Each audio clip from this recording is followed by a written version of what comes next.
Dès le premier jour du démarrage de la 10e édition du CISDAC, le stand de l'hôpital Fann, qui se distingue par son décor, est envahi par les visiteurs qui ont profité des offres de dépistage gratuit au diabète et à l'hypertension artérielle.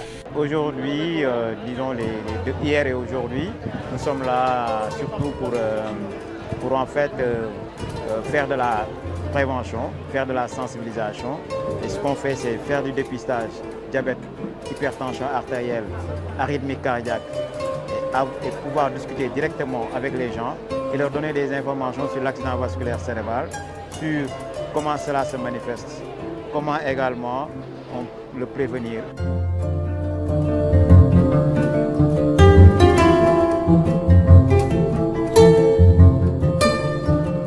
Hormis ce service offert gratuitement par ces patients qui ont connu et fréquenté l'hôpital Fann, ils ont salué l'accueil et la prise en charge à l'hôpital Fann. En termes d'accueil, maintenant, il y a une nette amélioration parce que autant il n'y avait qu'une seule porte, l'autre porte était fermée.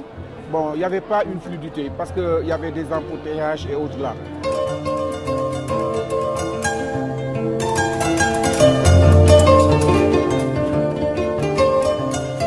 Le personnel de l'hôpital Fann aussi n'était pas en reste. À leur passage, ils ont été émerveillés d'abord par l'organisation et l'engagement des agents du service de communication à ce CISDAC.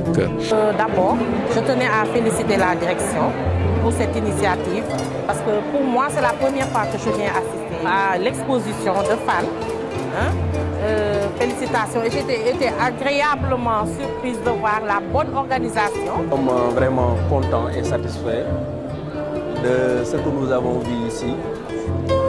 Vraiment, on a vu une belle image de l'hôpital Fann. Ce que nous avons vu aussi reflète réellement le leadership de l'hôpital Fann au niveau des institutions hospitalières du Sénégal, mais aussi du système sanitaire au niveau de l'Afrique de l'Ouest et aussi du monde. Parce que le centre hospitalier universitaire de Fann est une structure qui a une renommée mondiale, je veux dire, en réalité.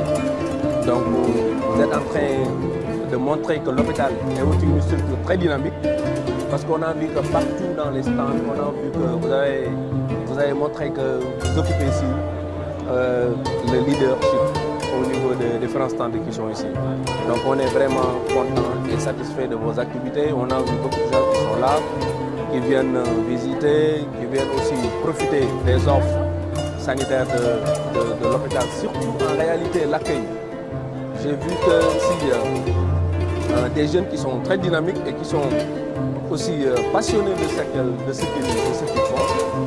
Et vraiment, on profite de l'occasion pour féliciter davantage, de vous remettre aussi les félicitations et les salutations de, bien sûr, Madame la directrice, mais aussi de Madame Arimata Kamara, qui vous félicite davantage et vous salue. Elle nous a demandé de venir vous regarder, de venir voir ce qui se passe ici, de l'excellent travail que vous êtes en train de faire ici. Elle vous félicite davantage. Elle vous demande de continuer sur cette lancée et aussi de relever les défis en réalité. Parce qu'aussi, quoi qu'on puisse dire, il y a des défis au niveau des différentes structures du Sénégal, surtout le problème d'accueil et le problème aussi de l'offre sanitaire. Donc bravo à vous, bravo à l'équipe, bravo à l'hôpital Fann pour cette réussite.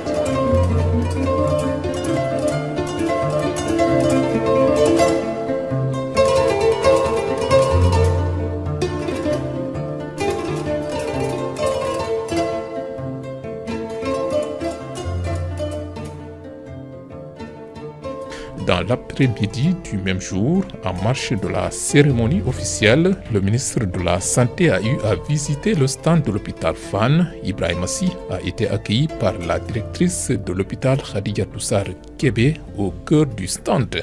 Monsieur le ministre, ça va? Bienvenue chez vous. Bienvenue chez vous. Ça va, merci. À l'hôpital de Fann. Occasion pour la directrice de revenir largement sur les nouveaux projets en cours à l'hôpital, non sans faire le plaidoyer devant le ministre. Oui, et dans le hub que vous voulez faire du Sénégal, Fann est au cœur. Nous avons 5 projets structurants. Je vous avais déjà parlé du projet des urgences. Vous voyez, c'est ça l'ambition, de faire des urgences de Fann un hub au cœur de la ville. Et c'est structuré dans notre projet d'établissement 2025-2029. En plus de ce projet, nous avons l'ambition d'augmenter, vous connaissez bien la problématique de la chirurgie cardiopédiatrique. Donc nous voulons fusionner le CTCV et le centre Kiomo pour en faire un plateau technique énorme pour la prise en charge des maladies cardiaques, surtout pour les enfants. Et nous avons l'ambition de faire l'extension de Kiomo, jumelé au centre de chirurgie thoracique, pour en faire un hub dans la sous-région. On est déjà les premiers dans la sous-région, mais on va augmenter nos capacités parce que la demande au Sénégal est forte, la demande en Afrique de l'Ouest est extrêmement forte.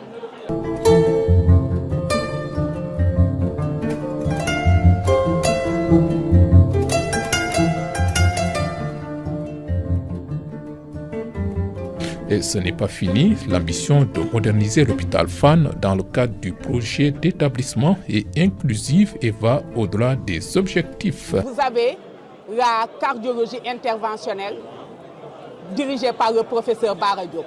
Là aussi, nous avons des gestes qu'on ne fait nulle part en Afrique de l'Ouest qu'à l'hôpital de Fann. Mais c'est un service vétuste qui a un projet de modernisation et d'extension.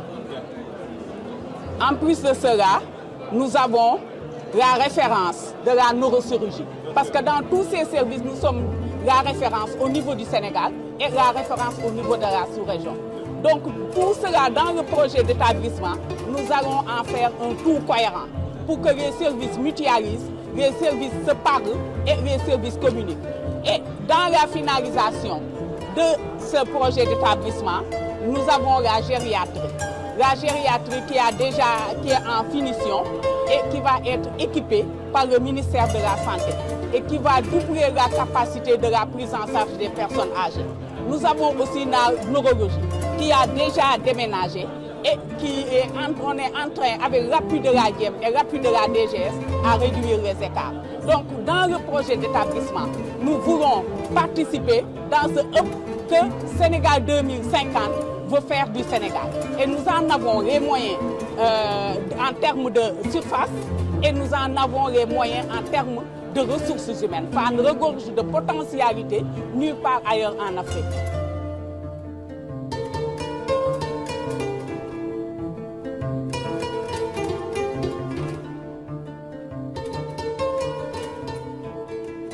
C'était des moments de communion et d'échange dans le stand de l'hôpital Fann entre la directrice et le ministre de la Santé qui semble être bien sensible au plaidoyer de l'hôpital Fann. Et nous comptons sur votre appui. Votre première visite a été destinée au service de neurologie. L'hôpital de Fann a beaucoup d'espoir en vous, monsieur le ministre, et nous ne demandons que les moyens pour faire de Fann un nouvel hôpital. Merci. Je vous remercie, vraiment, et on est ensemble, et ça nous le savons. Il faut nous faire parvenir. Voilà, d'accord, tout ça. Oui, on est dans tout ça, structuré. Merci beaucoup. Merci. Ça, c'est pour vous. C'est pour vous.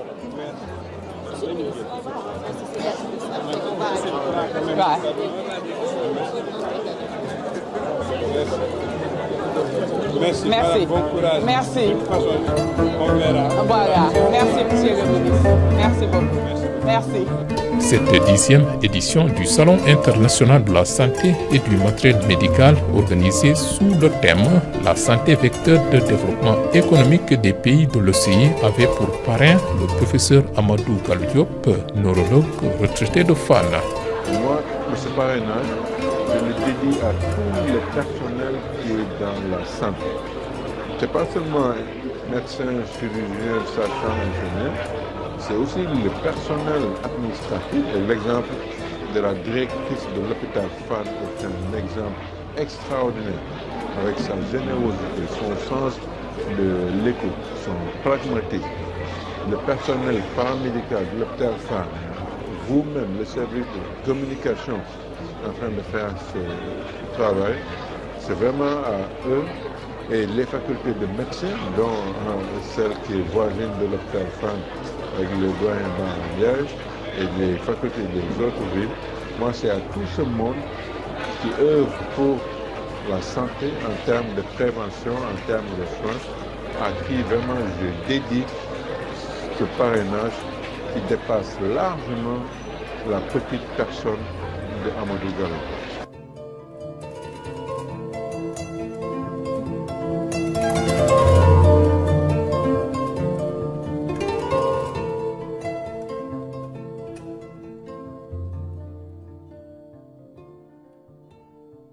La participation de l'hôpital Fann à cette 10e édition du Salon international de la santé et du matériel médical de Dakar a été d'un grand succès. C'était une belle occasion de vulgariser les capacités médicales de l'hôpital Fann.